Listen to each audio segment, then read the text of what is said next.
Amaka, loin d'imaginer l'ombre qui se levait, continuait d'avancer vers les jours décisifs qui l'attendaient.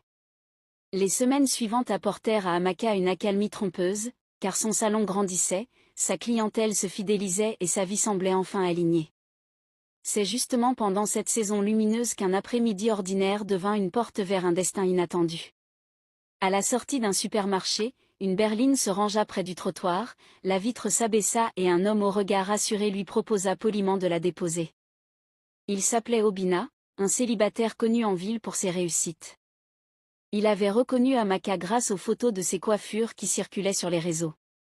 Il loua son professionnalisme et lui dit qu'il admirait les personnes qui bâtissaient quelque chose à la force des mains. Elle hésita puis accepta. Ils parlèrent dans la voiture comme s'ils avaient des années à rattraper.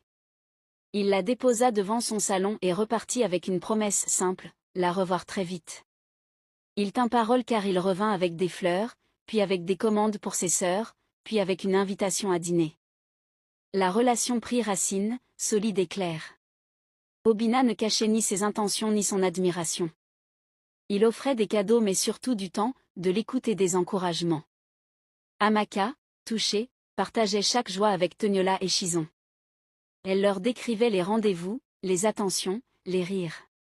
Et quand des présents arrivaient, elle en mettait de côté pour elle, croyant ainsi transformer sa chance en cercle de bonheur. Mais sous ce vernis, une fissure s'élargissait dans le cœur de Chizon qui, devant l'aisance d'Obina et la discipline d'Amaka, se sentait rapetissé. Toniola, occupée à porter les vêtements de sa propre boutique et à négliger ses comptes, souriait sans regarder l'horizon. L'anniversaire des 25 ans d'Amaka approcha et Obina prépara une fête somptueuse, discrète mais élégante.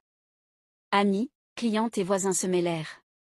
Il lui offrit une voiture et une série de 12 perruques bonnes straites de longueur, de couleurs et de finitions différentes, toutes d'une qualité rare. L'assemblée s'émerveilla. Amaka pleura de joie.